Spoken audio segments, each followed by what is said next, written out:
Hi, everyone. Welcome back to Heartland Mamas. I'm Marie Briel. And I'm Heidi Henry, coming to you from two socially distant studios at the edge of the Great Red Divide, now with more blue neighbors. And Marie, Yay! all of our previous episodes can be found at Heartland Mamas, MAMAS.com, on every podcast platform, on the Demcast USA network, YouTube if you want to see our funny faces, and anywhere you get your daily podcast, bringing you the messages of progressivism, the Democratic Party, and boy, just being a good person across the country. Wow, decent human decency. That's Yeah. something which we are clearly lacking. And, there's the old saying that a lot of evangelicals believe that, you need to have a higher power to be a good person. Well, we won't even go into that topic. But that's kind of the thought here, right? And you don't Well, because what really enforces it is laws. And then we've got our friends on the right who love the law thing, right? Enforcing the law unless they're breaking the law. and Murray, here we're talking about a higher power that I think one day we're going to find out was never really the power that we were told he was. And that What do power, you oh, I mean? think I think history is going to find out that 2016 was a stolen election. I think it'll be after I'm dead, but they'll figure it out. And and there's no way to change what's happened in the last 4 years. But Orange Caligula is going to try to change what comes out of this. He's going to try to change because he has no legacy except for an out of control virus and a nearly bankrupt country. So he's going to try to change it for his children, for his family.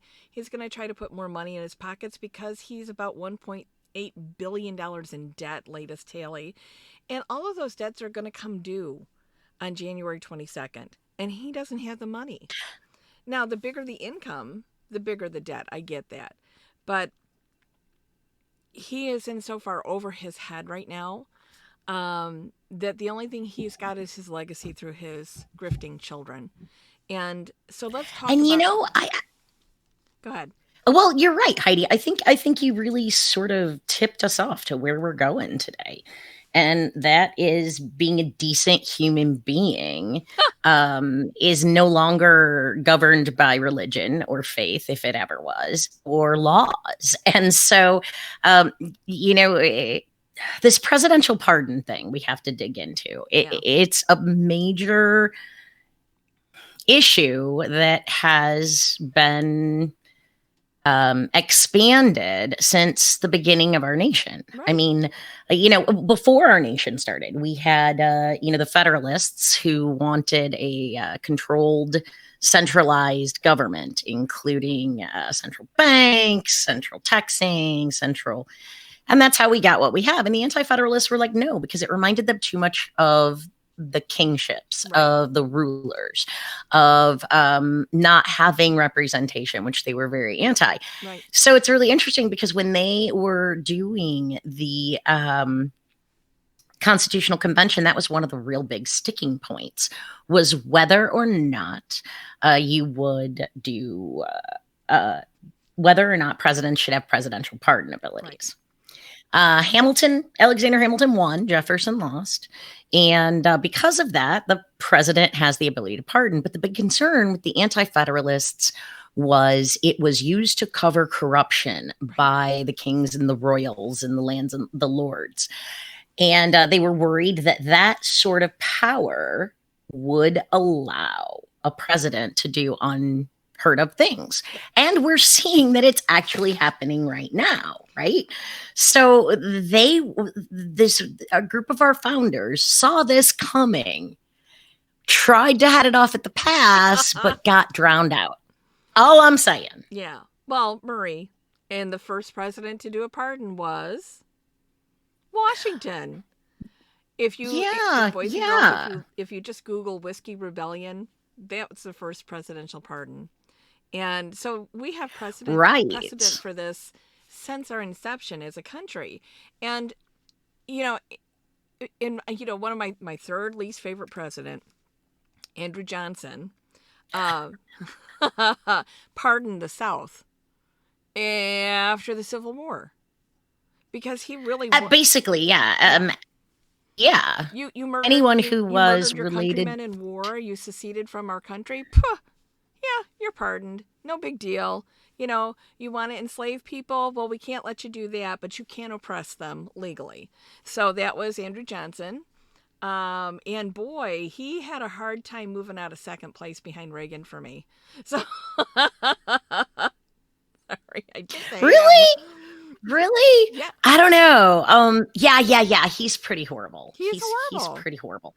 But like you said, it sets a precedent. And what we're going through right now in our country, whether it is an official constitutional crisis or not, it's certainly a moral crisis. It's certainly something that half of the founding fathers had an idea might happen, and because their voices were drowned out, it, it's interesting to see the parallel. And so you and I've talked before. I love the musical Hamilton. You haven't had a chance to see it, but the Lin-Manuel Miranda is the creator, Right. and in this in his show, there's a song called "What Did I Miss," and it is all about Thomas Jefferson, anti-federalist, coming back to the country after Jefferson had been president. Hamilton was Secretary of State. It was Secretary of Treasury, and Yeah. then Jefferson was made Secretary of State. And so you had the Federalist and the Anti-Federalist, both on both sides, battling. And this is back then. And I love the way that Lin-Manuel Miranda creates the parallel. He says every American experiment sets a precedent. And that's exactly what happened. The pardonability, Washington did a pardon, Johnson did a pardon. We had, and each one expanded on that ability. Right. Right? Right. So, I mean, who else? We had oh my gosh. Ford. Well, okay, Ford pardoned Reagan, or pardoned Nixon. And Nixon got a preemptive pardon. So this is how we get to preemptive pardons, because Ford pardoned Nixon for Watergate and anything involving Watergate so that the country could heal and move forward. Now, as big as of a crook and a horrible human being that Nixon was, pales in comparison to some of those that came after him. And I'm going to go again to my least favorite person, Ronald Reagan, who did this horrible thing called Iran-Contra. And again, Google's your friend. Who took that precedent. George W. Bush took that precedent set by Ford, in pardoning Nixon for crimes associated with the Watergate scandal. Right. He set that precedent. And then Bush not only did the same thing, but expanded it. 75 people involved in the Iran-Contra scandal who were being investigated, could have been charged. They were warthogs. Right. He pardoned them without specifics. Murray. And so Bill Barr wrote all of that. He has been the Republican fixer since Watergate. So here he's got all this experience on pardons. And Michael Flynn was in on that. He was one of the ones pardoned in Iran-Contra. Ollie North took the big fall.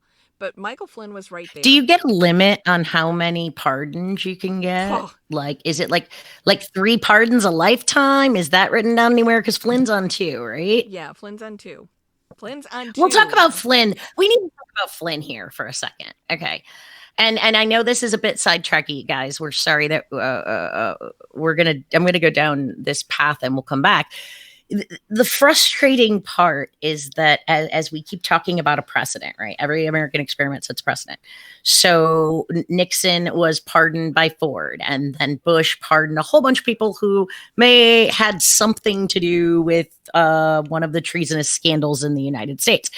And none of these have been tested in a court, because when they're pardoned, all investigation roads shut down. Right. So it leads to this beautiful obstruction of justice. And I always come back to this. Susan Collins can kiss my ass, because she's the reason we have what we have. we all say, oh, well, they learned their lesson. Do you remember that quote? Oh I my think he God, learned his Susan lesson Collins. after impeachment. How did she They get do not learn their reelected? lesson. Roger Stone was arrested, was gagged, was media blacked out. He kept breaking the judge's order with impunity. Right. And that's what this is. It's all that the law doesn't apply to them. No, it doesn't. Especially Roger Stone. He's like Teflon, and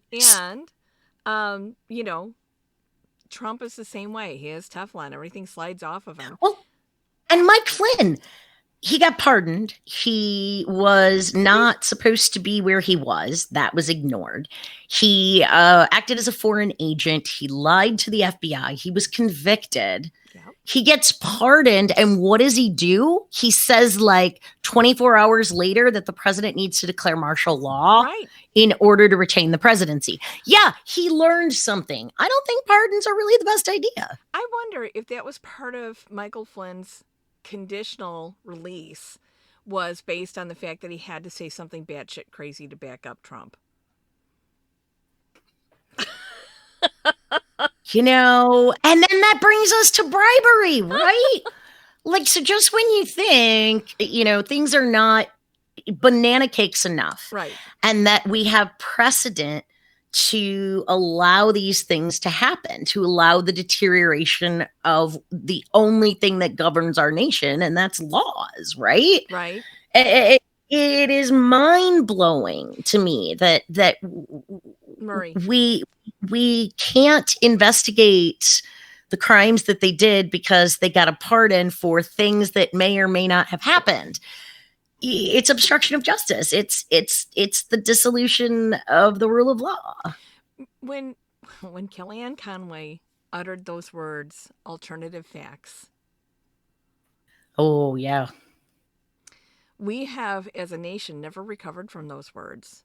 And we're in this boat because, number one, there's no such thing as alternative facts. It is fact or it is fiction. It is fact or it is fiction. It can't be both. Well, and it can't be no. alternative facts, Murray. Either the sun rises in the east and sets in the west, or it doesn't. It doesn't rise in the west. And that's the alternative fact crap, the flat earther BS that we've had to deal with ever since. Oh, it's alternative facts. You have to deal with that. No, we don't. Americans, we can stand up and say, we only want the facts, Jack, and that's it. No more of this. Yeah, they were bullshit. pretty blatant with just coming straight out and saying reality only exists if what we've created. Deal with it. We are going to lie, right? lie, and lie.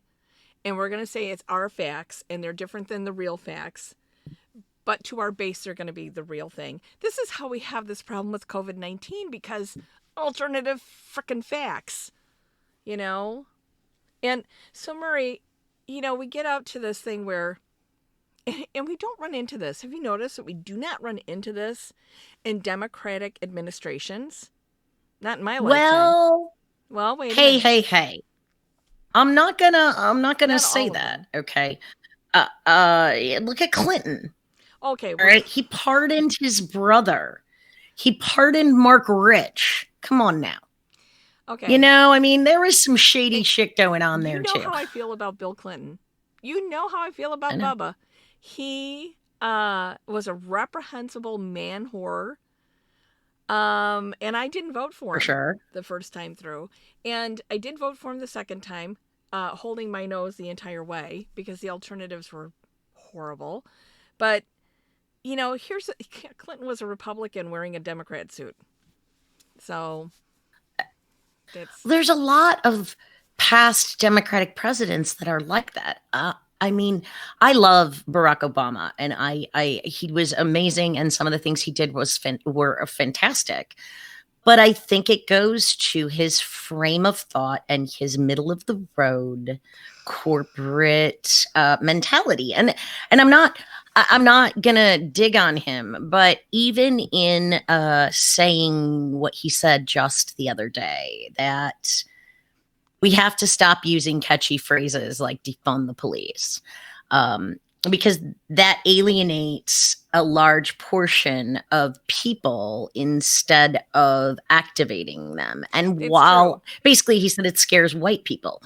And well, while I can understand, there's a whole other school of thought that's advancing in the United States and the political world. And Right. that is that the time has long passed to try to make white people feel comfortable, to try to get them Yeah. on board. I I I think the agree. number of white people who get it combined with the number of people who aren't white overshadows that mythical percent that everybody's trying to get. Carter was really truly Yes. the last progressive president we had He since was. FDR. He was, and he was vilified for being, for being the hippie he Too smart. was. He still is a very kind and dedicated, devout man. And the one thing I can say about Obama, because he wasn't my pick when he first ran, and then I worked my butt off for him once he became the choice, was because he's a centrist. And anytime you take a step to the center, you're stepping to the right, and you're leaving out the working people. And I love so much about Barack Obama, the complete sentences, the big words. So, oh my God. Okay, Yeah. okay, okay, okay. So I was taking a trip down memory lane. I think that the history of the White House Christmas is really interesting because they never right, I know. They never really decorated until like the 30s, and then before it was just wreaths and fruit and very downplayed, and then it became more secularized, and yep. so trees. But then it became a tradition where the White House, the one of the biggest responsibilities of the First Lady was this whole planning of the trees of honor, the theme, the whole nine yards. And hell, yeah. So I was taking a walk through history because I think that the current FLOTUS is perhaps the most soulless harpy in the world. There is no joy in any it.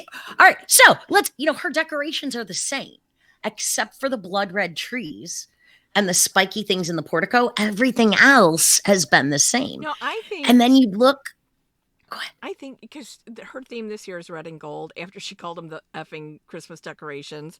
Um, and she's just Oh, totally she not has a into it. theme of red and gold. Yeah, well, that's why. And it looks like she trotted out Michelle Obama about year 5. It just like trotted out her trees this year. Because if you look at the fourth or fifth year of the Obama White House and look at them now, they're almost identical. So just like she plagiarizes Obama's speeches, Michelle's See, speeches, I think she took her trees and no, decorations. I It's good See, this year. I go real deep into this though, and there's so many differences. I mean, so think about the gingerbread house, right? That's a monumental thing. They always have a gingerbread house. The first lady designs the gingerbread house. It's 400 to 500 pounds. It's a centerpiece, right? It's always the White So House, isn't it? huh? Isn't the gingerbread house always the White House? It is, but they do different things with it. So Okay. all of past presidents have like their dogs or cats. Well, they don't have any They play animals. up different parts of the White House, like transparent Should they have windows like a or little open sections. Giuliani on the lawn? No, but it's horrible because it's very indicative of who she is as a person. Every Soulless. year, the gingerbread house is just the White House with green wreaths on like 10 windows, right? That's it.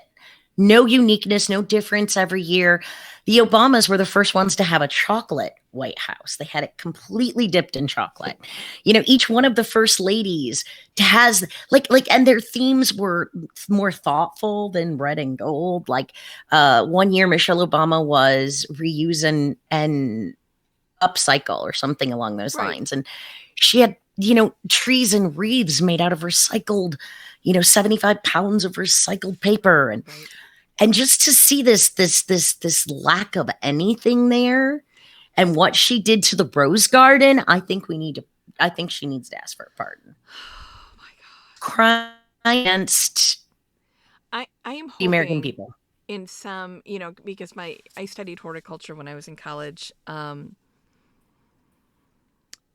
I'm hoping in some conservatory they have all the plants and roses and trees that they dug out of the rose I'm gardens, sure. so that I'm sure they have them somewhere. Somebody saved them and can reestablish those plants. I don't know what she was thinking to destroy. It kind of looks like, I saw one analogy where it looks like a park in Moscow, I think it was, or in St. Petersburg, where it looks just like this one park there. And I thought, and see, this is me this year. After she took so much heat about saying, the effing Christmas decorations because she didn't want to do anything.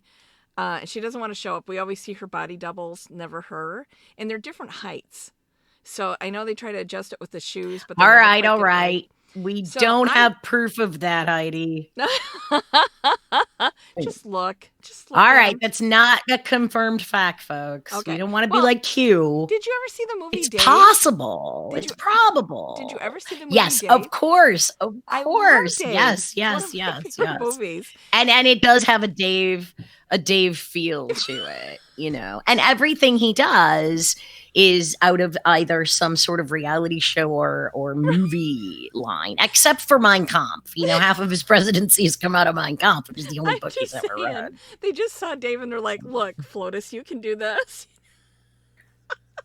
Yeah, uh-huh. You might not And be wrong the Christmas there. decorations were this big. Anyway, but I was thinking she was just like going through the old catalogs of Christmases in the past. And I have to tell you, the Henry families have a lot of the White House Christmas ornaments for years. We buy those. We're like on some kind of That's really subscription. cool. I canceled it because I don't want it here for the last 4 years at all. None of those red trees, none of those little sticky up things. I didn't want anything associated with this on my Christmas tree. And Yeah, I don't think we need any I personally don't need any memorabilia of no, the last 4 years. I I'm somebody good. I have the emotional baggage that I will carry through life. My children have the emotional baggage they will carry through life.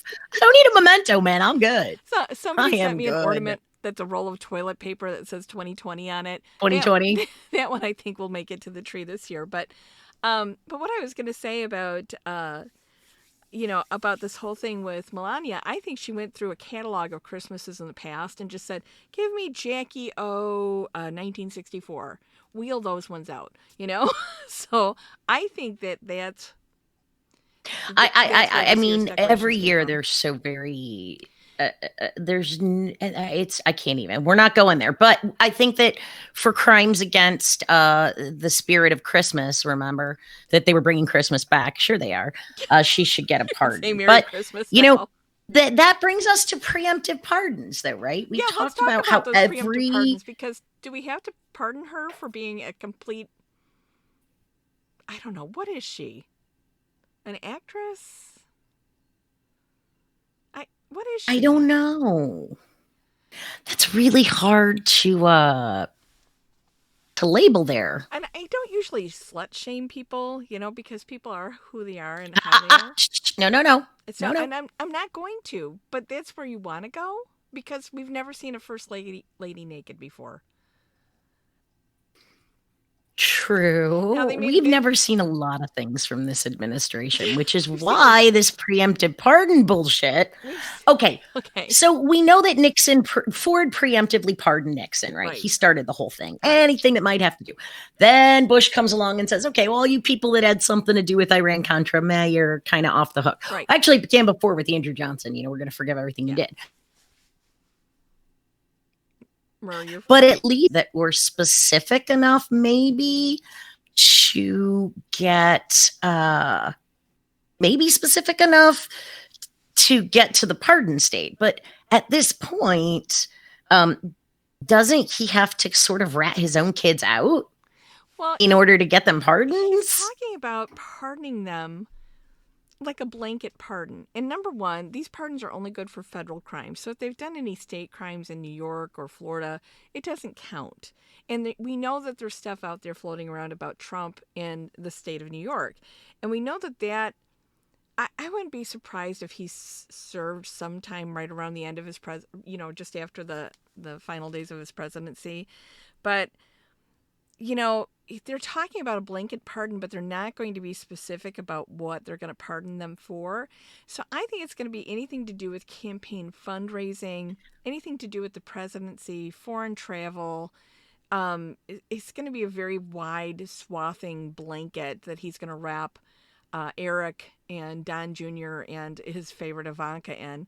I don't think he's going to pardon Tiffany, but except for being a heinous butt Well, he might sucker. as well throw Barron in there. I mean, Barron's 15. Have we ever heard Barron So utter a he might word? as well throw Barron in there. I think of all of them is just going to rest on whatever money is left and just travel all over the place and be a douche, because what else can he be? You know, he doesn't, Oh, his parents didn't raise him. A series of nannies raised him according to, you know, Melania's friend that released the F Christmas tape. Um, so so he's talking about blanket pardons, but the one thing that's really disturbing, Murray, is the Department of Justice just accidentally ran into a bunch of hard drives and paper for people trying to buy pardons.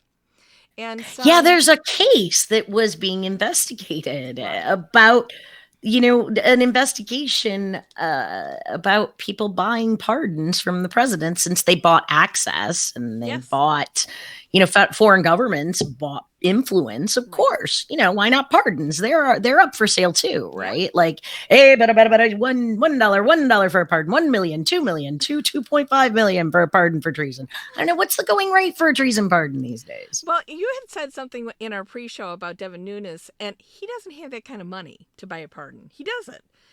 Unless they're going to go back on all the douchey, horrible stuff he's said, over the last 5 years. Well, I'll say 4 years.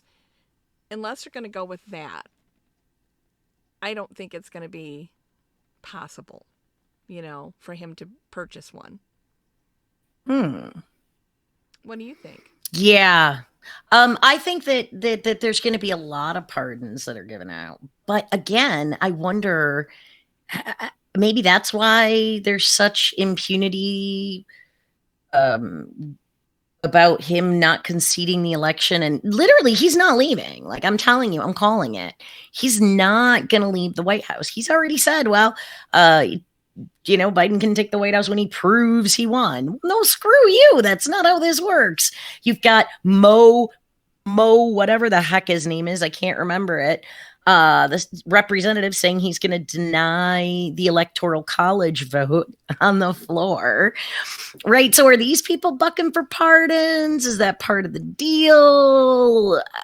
I think that the weekend before the 20th, January 20th, he's going to be taking Air Force One down to Mar-a-Lago, and it's going to make a sharp left and land in Russia. So, Yeah, and sometime maybe. midair, he will be pardoned by, uh, what's his name? Pence. But he's going to fly. He's going Yeah, to you go in. think so? You know what? But that's just it. Here's her one and only hope, Heidi. Okay, so here's the hope that we have to kind of look to. Yeah. And that is that, preemptive pardons like Nixon's, unspecific pardons like Iran Contra, these have not been challenged in a court. And it is going to take some serious cojones to challenge the pardons that he gives himself in court. It's going to take I mean, and we have to. Yes, it may look petty, and yes, the right is going to, the Trumpers are going to say that, yeah, they're going after, it doesn't matter what they say. Nothing has been able to get through to them. Nothing will. But what we have to do is set a precedent. We have to change the path that we're on, because if it goes to court and it gets challenged, we can set a precedent. But the court is controlled Yeah. in an unfavorable way for us right now. Well, So that's part of the court stacking that went on and on and on. Is to protect, protect Trump and company long term with those stacking backstacking the courts. But Murray, we have to talk about other people that are going to be asking for pardons too, because it's not going to just be. Do we know how to request a pardon? Once upon a time, you requested a pardon from the Department of Justice. No, there's an Office of Pardons Yeah. run by an attorney that reviews the pardon requests. You have to be 5 years out of being released from prison, and then they make the presentations to the president and they get to decide. Yeah. That doesn't happen this way. So does anybody know how that happens? Because I'd like to know, just in case. I might go out and commit a federal crime and then ask for a pardon. I need a pardon. I don't know. I mean, I don't don't know, know. Marie. To me, it's not worth doing the crime lest I not get the pardon. And I don't have millions of dollars to offer to make this pardon thing work. I'm a poor horse trainer. Because he's not giving anything out for free. No. No. That all of those supporters out there who plot to kidnap Gretchen Whitmer, do you think he'll pardon them? Oh, I bet you he does. Do you think he'll pardon Kyle Rittenhouse because he crossed lines? God, Isn't that a federal crime? Of course he would pardon that little ass wipe. That's not think crime, about that's like a Bevan move, right? Like I was thinking when we talk about pardons about him pardoning all of the political enablers, right, involving, but he can pardon some of the most reprehensible human beings while reality winners sits in prison. Yeah. Reality winner has been sitting in prison. Oh shit. Sorry. Steve, one of our viewers, just said that Joe Exotic requested a pardon. Steve, how can I can you hook me up with Joe Exotic's number so he can tell me, not that I'm doing any crimes, but if they're giving out these blanket pardons, right? If they're giving out these preemptive pardons, it's always good to have in the back pocket. Right? I've been pardoned for anything I might do. That's pretty cool. Marie, I know you don't like it when I get out the wand, but this could be the pardon wand. It's not a wand, Heidi. I'm telling you, it is a Harry Potter wand. It's a something, but it's not a Harry Potter wand. We're not going to go into that again. So we're looking at these preemptive pardons, and of course, pardoning Melania for effing Christmas, and for the red trees and the stick things. And love Parnas. And for murdering the rose garden. Murder in the rose garden. That sounds like a book I'd read. Levin, Igor, all the terrorists. I say he just shuts down. Steve just said he'd find his attorney. Thank you. I appreciate that. I think he finds, he just empties Guantanamo. Oh, well, no. Aren't there brown people in Guantanamo? Yeah, but he won't really care because he'll be in Russia where there's very few brown people. Right? But he doesn't do anything for brown people, so it would be really hard. But if it means effing the United States and the people who live here and potentially killing them, he's all on board with that. Possibly. Right? I mean, he's let this virus run rampant and convinced his followers that it's political to wear a mask.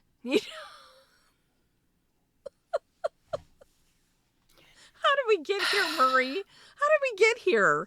Honest to God, it's like I look at this and I think, I remember my childhood in the 60s before you were born, growing up in Elmhurst, Illinois, and how everything kind of made sense. None of this makes sense. And that was during the Vietnam War when things were just seriously not making sense, when there was legit hippies. It comes down to our laws. Honestly, it comes down to the respect of the rule of law and who decides whether laws are enforceable and fair, the courts. And we have to make intelligent decisions when it comes to the courts. We have to make smart choices. We can't allow sycophants. And yes, okay, so that they're not, he can't overturn the election on the Supreme Court, right? But he can. There is the power, pardon power. There's a lot of other things that he can do. And if we don't have a judiciary willing to say that's not the intent of the law, if we don't have representatives and congressmen and women to stand up for us and say, no, this needs to happen, We will never survive another crisis. We may not pull out of this one. There has to be consequences, and nobody likes being the bad guy. Good cop, bad cop, right? All the movies, they fight over who's going to be good cop, who's going to be bad cop. I want to be bad cop. Well, you know what? Somebody needs to be.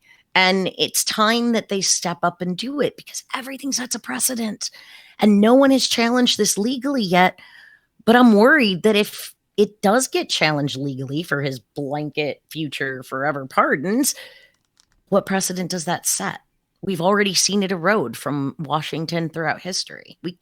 It further enables presidents to act with impunity. It further enables bad actors to corrupt the already corruptible democracy.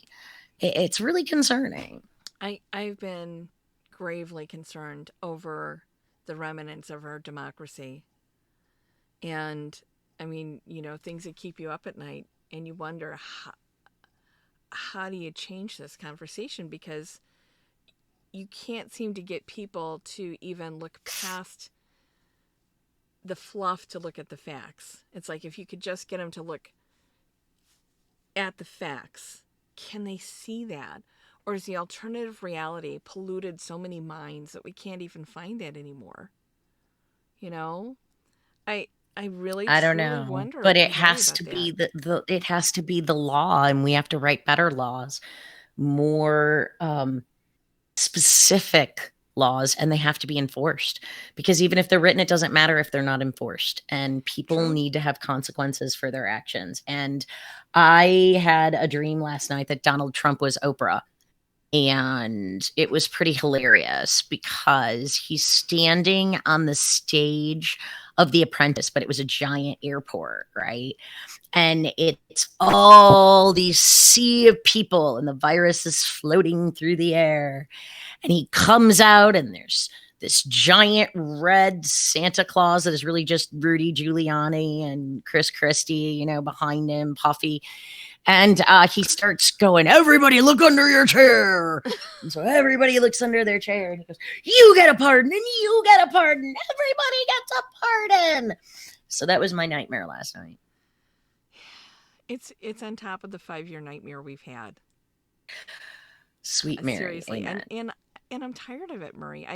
I just want some common sense and human decency to prevail. It's exhausting. And as long as we don't enforce the rule of law, and as long as we don't create, we got to forget what was considered decent in the 1600s. Right. It's very different than now. No, we need specifics about not being not selling things to other countries. We need guidelines of, because people can't be trusted to do what's right. And No. I'm sorry, this is just going to be a heck of an interesting next 40 days to get us through. Yeah. Do you think he can pardon himself from trying to steal the election? Do you think he can pardon himself from losing the election, which means he gets to keep the White House and stay in the election? There's some twisted shit that he can come up with, and he's really bad at it too. Well, and the thing is Bill Barr is in his hip pocket. The fact that he stood up to him about the election fraud thing notwithstanding. What? Do you think Bill Barr's bucking for a pardon? Bill Barr's bucking for a pardon, and he's covering his ass right now. That's exactly what he's doing, because he should be disbarred and jailed for being the treasonous warthog that he is. But let me tell you something, Murray. There are so many people bucking for pardons in that administration. And Devin Nunes is one of them, because he was up to his eyeballs. What about all those people that he claims he never met, barely met, like Levin, Igor, like, everyone who ever had any Michael Cohen, he was a staffer. I don't know. I wasn't my attorney for 30 years. Right? Oh, man, do you think that, right? Do you think all of them? Joe! I'm saying hell yeah. I think he posthumously pardons Epstein. The